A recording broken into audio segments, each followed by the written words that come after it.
Normally, when a new generation comes out, the most powerful Pokemon is one of the legendaries, but Sword and Shield calls this to question. On the one hand, we had the legendary Menace that almost lay waste to Galar before a preteen saved the day, apparently. It's Eternatus, and in the right corner this fish thing, Dracovish, a fish that by its own Pokedex entry can't even breathe. Surely Eternatus is just better? Well, the results may shock you. First, let's see how much damage they can do. Our willing victim today is none other than the ever-willing Wobbuffet, who has been trained specially for maximum HP with his defences entirely equal to make this a fair contest. While both Dracovish and Eternatus are trained for maximum damage as well with a choice item each and maximum stats. Let's enter the competition, and to make sure it's fair, each fighter will get 3 attempts. Dracovish will be using his Fisher's Friend for maximum damage. You can find out how to get this set up in my previous video. First Chomp.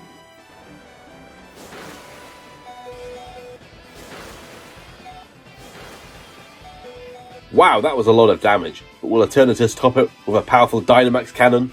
Let's find out.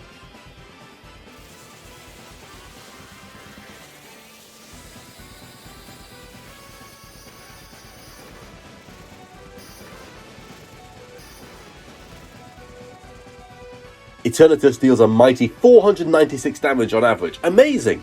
But Dracovish? What's this? It deals 497.4? That's incredible! It's a good thing these went extinct. It does more damage than a legendary Pokemon. Why are we bringing them back again? World domination, my fellow fish. Objection!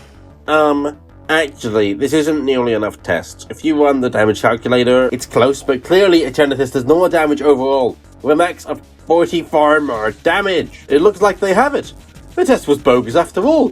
Eternatus is the winner. Dracovish, what are you doing? Hey, Raszero, you got the numbers wrong in this comment. And you said Dracovish dealt more damage, but it doesn't. I'm leaving a dislike. You're right, my bad. But hold off on that dislike. The raw numbers don't tell the whole story. While it's true, under completely equal conditions, Eternatus can deal more damage.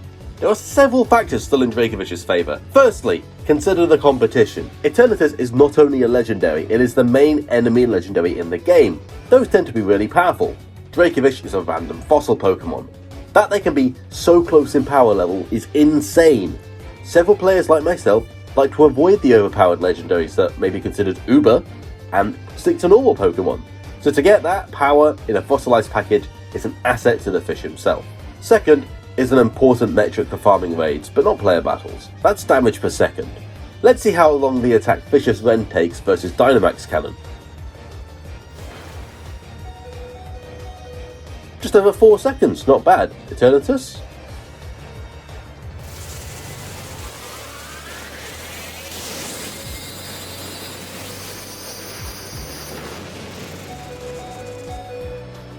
Eternatus takes almost 3 times as long. About 8 seconds might not seem like a lot, but if everyone in your raid is spamming Dynamax Cannon, that's literal minutes added onto your raid compared to just using Fisher's Friend. Enough time for another raid. The end results come out to Eternatus' max damage as about 47 damage per second compared to Dracovish's 120 DPS.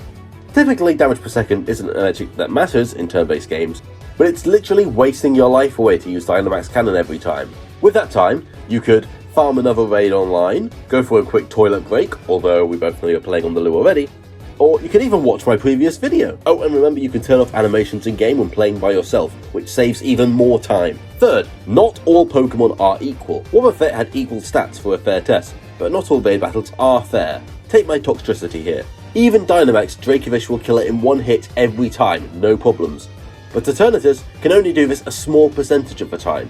You might want Dracovish where a Pokemon has a lot of special defense, such as the inevitable Blissey raid in the next expansion. Eternatus' Dynamax Cannon will be next to useless there. Fourth, in a pitch, Dracovish can Dynamax. You rarely ever want to, as I covered in my last video, but if everyone else in your raid brings a legendary that can't Dynamax, you might just want to break 2 shields at once. Or in a pinch, you have the option to double your HP to avoid death, to break out of your choice band and use a different move against a water absorb Pokemon. Whereas if your opponent only has a fairy Pokemon and your choice breaks that option to Dynamax Cannon, you'll need to switch out. Fifth, Dracovish deals his damage equally against Dynamax opponents or not. When Wobbuffet is in his regular form, Eternatus still can't kill him, letting him die to Miracle, whereas Dracovish easily gets the KO. Sixth, Dynamax Cannon is the only move Eternatus has to compete with the fish against Dynamax Pokemon, but it only has 8 PP versus Ren's 16 with full PP max. Against a Pokemon with pressure, that might not be enough, especially if you use choice specs to match Dracovish's damage. You'll end up using Struggle. And finally, the most important point, let's go back to the stadium. Point 7. Huh? What's that? A spot of rain? Eternatus' power is capped at the power of Dynamax Cannon. It's strong, but we can do better. With a bit of rain, which any Pokemon can set up now thanks to Max Geyser if they have a water move, Dracovish can power up even more. Let's see a chomp in the rain against that Wobbuffet. Wobbuffet freaking dies. Suddenly, Eternatus doesn't have a leg to stand on. I mean, he literally doesn't, but take that. So, okay, I was wrong. I must have messed up my initial math, and I apologise to those I misled on Reddit. But no, there are still so many reasons you should consider taking the fish over Eternatus anyway. Eternatus does have better bulk and its survivability, but Dracovish has plenty going for him as well. So what do you think? Who will you be taking to your next raid? One of these two or someone else entirely? Let me know in the comments down below. In addition, I'd like to thank my patrons over on Patreon for their support in making this video. We have some new members, so thanks to Danny, Lucas and Fletcher. You all rock, and I hope you've all enjoyed this video comparison. If any of you do, it'd be great if you could give me a like, tell a friend, comment with any feedback, or subscribe if you want to see more. I've got a lot of ideas for new Pokemon videos in the coming months, so be sure to stay tuned for more guides and videos like this. So until next time, keep on mending.